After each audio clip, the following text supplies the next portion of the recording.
Voice of an MC, narrating an article in the Seattle Times, November 4th, 2021, entitled, "This Tribe Helped the Pilgrims Survive for Their First Thanksgiving. They Still Regret It 400 Years Later," by Dana Hedgepeth. Overlooking the chilly waters of Plymouth Bay, about 36 tourists swarmed a park ranger as he recounted the history of Plymouth Rock, the famous symbol of the arrival of the Pilgrims here 4 centuries ago. Nearby, others waited to tour a replica of the Mayflower, the ship that carried the Pilgrims across the ocean. On a hilltop above stood a quiet tribute to the American Indians who helped the starving Pilgrims survive. Few people bothered to visit the statue of Usamekin, the chief or sachem of the Wampanoag Nation, whose people once numbered somewhere between 30,000 to 100,000, and whose land once stretched from southeastern Massachusetts to parts of Rhode Island. Long marginalized and misrepresented in the American story, the Wampanoags are braced for what's coming this month as the country marks the 400th anniversary of the first Thanksgiving between the Pilgrims and Indians. But the actual history of what happened in 1621 bears little resemblance to what most Americans are taught in grade school, historians say. There was likely no turkey served, there were no feathered headdresses worn, and initially there was no effort by the Pilgrims to invite the Wampanoags to the feast they'd made possible. Just as Native American activists have demanded the removal of Christopher Columbus statues and pushed to transform the Columbus holiday into an acknowledgement of his brutality toward indigenous people, they have long objected to the popular portrayal of Thanksgiving. For the Wampanoags and many other American Indians, the 4th Thursday in November is considered a day of mourning, not a day of celebration. Because while the Wampanoags did help the Pilgrims survive, their support was followed by years of slow, unfolding genocide of their people and the taking of their land. To learn the history of the Wampanoags and what happened to them after the first Thanksgiving, a visitor has to drive 30 miles south of Plymouth to the town of Mashpee, where a modest clapboard museum sits along a 2-lane road. Outside, there's a wetu, a traditional Wampanoag house made from cedar poles and the bark of tulip poplar trees, and a mishun, an Indian canoe. Inside the 3-room house sits Mother Bear, a 71-year-old Mashpee Wampanoag, hand-stitching a deerskin hat. She's lived her whole life in this town and is considered one of the keepers of the Wampanoag version of the first Thanksgiving and how the encounter turned into centuries-long disaster for the Mashpee, who now number around 2,800. That story continues to get ignored by the roughly 1.5 million annual visitors to Plymouth's museums and souvenir shops. The Wampanoag Museum draws about 800 visitors a year. Paula Peters, a Mashpee Wampanoag who is an author and educator on Native American history, said, "We don't acknowledge the American holiday of Thanksgiving. It's a marginalization and mistelling of our story." The Wampanoags, whose name means people of the first light in their native language, trace their ancestors back at least 10,000 years to southeastern Massachusetts, a land they called Patuxet. In the 1600s, they lived in 69 villages, each with a chief or sachem and a medicine man. They had messenger runners, members of the tribe with good memories and the endurance to run to neighboring villages to deliver messages. They occupied a land of plenty, hunting deer, elk, and bear in the forests, fishing for herring and trout, and harvesting quahogs, clams, in the rivers and bays. They planted corn and used fish remains as fertilizer. In the winter, they moved inland from the harsh weather, and in the spring they moved to the coastlines. They had traded and fought with European explorers since 1524. In 1614, before the arrival of the Pilgrims, the English lured a well-known Wampanoag, Tisquantum, who was called Squanto by the English, and 20 other Wampanoag men onto a ship with the intention of selling them into slavery in Malaga, Spain. Squanto spent years trying to get back to his homeland. During his absence, the Wampanoags were nearly wiped out by a mysterious disease that some Wampanoags believe came from the feces of rats aboard European boats, while other historians think it was likely smallpox or possibly yellow fever. Known as the Great Dying, the pandemic lasted 3 years. By the time Squanto returned home in 1619, 2/3 of his people had been killed by it. The English explorer Thomas Dermer described the once populous villages along the banks of the bay as being utterly void of people. In 1620, the English aboard the Mayflower made their way to Plymouth after making landfall in Provincetown. The Wampanoags watched as women and children got off the boat. They knew their interactions with the Europeans would be different this time. "You don't bring your women and children if you're planning to fight," said Paula Peters, who also runs her own communications agency called Smoke Signals. The Wampanoags kept tabs on the Pilgrims for months. In their first winter, half died due to cold, starvation, and disease. Usamekin, often referred to as Massasoit, which is his title and means great sachem, faced a nearly impossible situation, historians and educators said. His nation's population had been ravaged by disease, and he needed to keep peace with the neighboring Narragansetts. He probably reasoned that the better weapons of the English, guns versus his people's bows and arrows, would make them better allies than enemies. In the spring of 1621, he made the first contact. It wasn't that he was being kind or friendly. He was in dire straits and being strategic, said Stephen Peters, the son of Paula Peters and creative director at her agency. "We were desperately trying not to become extinct." By the fall, the Pilgrims, thanks in large part to the Wampanoags teaching them how to plant beans and squash in a mound with maize around it and use fish remains as fertilizer, had their first harvest of crops. To celebrate its first success as a colony, the Pilgrims had a harvest feast that became the basis for what's now called Thanksgiving. But the Wampanoags were not invited. Usamekin and his men showed up only after the English, in their revelry, shot off some of their muskets. At the sound of gunfire, the Wampanoags came running, fearing they were headed to war. 100 warriors showed up armed to the teeth after they heard muskets fired, said Paula Peters.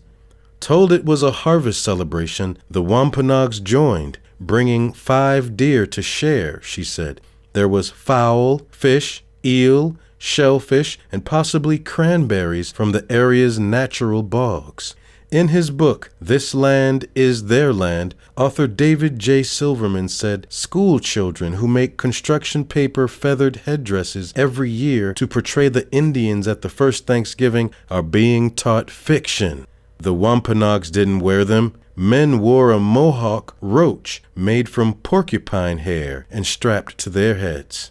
Darius Coombs, a Mashpee Wampanoag cultural outreach coordinator, said there's such misinterpretation about what Thanksgiving means to American Indians. "For us, Thanksgiving kicked off colonization," he said. "Our lives changed dramatically. It brought disease, servitude, and so many things that weren't good for Wampanoags and other indigenous cultures." Linda Coombs, and Aquina Wampanoag, who is a tribal historian, museum educator, and sister-in-law of Darius, said Thanksgiving portrays an idea of us seeming like idiots who welcomed all of these changes and supports the idea that Pilgrims brought us a better life because they were superior. Mother Bear, a clan mother and cousin of Paula Peters, whose English name is Anita Peters, tells visitors to the tribe's museum that a 1789 Massachusetts law made it illegal and punishable by death to teach a Mashpee Wampanoag Indian to read or write. She recounts how the English pushed the Wampanoag off their land and forced many to convert to Christianity. "We had a pray or die policy at one point here among our people," Mother Bear said. "If you didn't become a Christian, you had to run away or be killed." Wampanoag land that had been held in common was eventually divided up, with each family getting 60 acres, and a system of taxation was put in place, both antithetical to Wampanoag culture. Much later, the Wampanoags, like other tribes, also saw their children sent to harsh Indian boarding schools, where they were told to cut their long hair, abandon their Indian ways, and stop speaking their native language. Paula Peters said at least 2 members of her family were sent to Carlisle Indian School in Pennsylvania, which became the first government-run boarding school for Native American children in 1879. Its founder, Civil War veteran and Army Lieutenant Colonel Richard Henry Pratt, was an advocate of forced assimilation, invoking the motto, "Kill the Indian, save the man." Mother Bear recalls how her mother's uncle, William L. High Eagle James, told his family to destroy any writings he'd done in their native language when he died. He didn't want them to get in trouble for having the documents. Frank James, a well-known Aquinnah Wampanoag activist, called his people's welcoming and befriending the Pilgrims in 1621 perhaps our biggest mistake. In 1970, he created a National Day of Mourning that's become an annual event on Thanksgiving for some Wampanoags after planners for the 350th anniversary of the Mayflower landing refused to let him debunk the myths of the holiday as part of a commemoration. By then, only a few of the original Wampanoag tribes still existed. "We, the Wampanoag, welcomed you, the white man, with open arms, little knowing that it was the beginning of the end, that before 50 years were to pass, the Wampanoag would no longer be a free people," he wrote in a speech.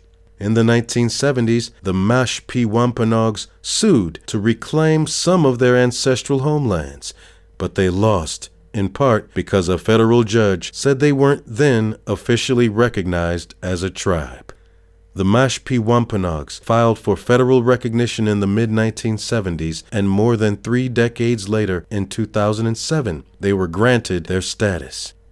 The Gayhead Aquinnah on Martha's Vineyard are also federally recognized. In 2015, about 300 acres was put in federal trust for the Mashpee Wampanoag under President Obama. That essentially gave them a reservation, although it is composed of dozens of parcels that are scattered throughout the Cape Cod area and represents half of 1% of their land historically. But President Donald Trump's administration tried to take the land out of trust, jeopardizing their ability to develop it. Mashpee Wampanoag tribal officials said they're still awaiting final word from the Department of the Interior, now led by Deb Haaland, the first Native American to head the agency, on the status of their land. Some tribal leaders said a potential casino development would bring much-needed revenue to their community, but without the land in trust, Mashpee Wampanoag Council member David Whedon said it diminishes the tribe's sovereignty. 400 years later, we're still fighting for our land, our culture, and our people, said Brian Whedon, the tribe's chairman and David Whedon's nephew. The Wampanoags are dealing with other serious issues, including the coronavirus pandemic. The tribe paid for hotel rooms for COVID-infected members so elders in multi-generational households wouldn't get sick. Even before the current coronavirus pandemic, the Wampanoag struggled with chronically high rates of diabetes, blood pressure, cancers, suicide, and opioid abuse. In the expensive Cape Cod area, many Wampanoags cannot afford housing and must live elsewhere. They also worried about overdevelopment and pollution threatening waterways and wildlife. "The land is always our first interest," said Vernon Silent Drum Lopez, the 99-year-old Mashpee Wampanoag chief. "It's our survival." When she was 8 years old, Paula Peters said a school teacher explained the Thanksgiving tale. After the story, another child asked, "What happened to the Indians?" The teacher answered, Sadly, they're all dead. No, they're not, Paula Peters said. She replied, I'm still here. She and other Wampanoags are trying to keep their culture and traditions alive. 5 years ago, the tribe started a school on its land that has about 24 kids who range in age from 2 to 9. They learn math, science, history, and other subjects in their native Algonquin language. The tribe also offers language classes for older tribal members, many of whom were forced to not speak their language and eventually forgot. We want to make sure these kids understand what it means to be native and to be Wampanoag, said Nitana Green Deer, a Mashpee Wampanoag who is the head of the tribe's school. At the school one recent day, students and teachers wore orange t-shirts to honor their ancestors who had been sent to Indian boarding schools and didn't come home. In one classroom, a teacher taught a dozen kids the days of the week, words for the weather, and how to describe their moods. A math lesson involved building a traditional Wampanoag wetu. Another involved students identifying plants important to American Indians. There are no lessons planned for the 400th anniversary of Thanksgiving, Green Deer said. If the children ask, the teachers will explain, that's not something we celebrate because it resulted in a lot of death and cultural loss. Thanksgiving doesn't mean to us what it means to many Americans. This year, some Wampanoags will go to Plymouth for the National Day of Mourning. Others will gather at the old Indian Meeting House, built in 1684, and one of the oldest American Indian churches in the eastern United States, to pay their respects to their ancestors, many of whom are buried in the surrounding cemetery.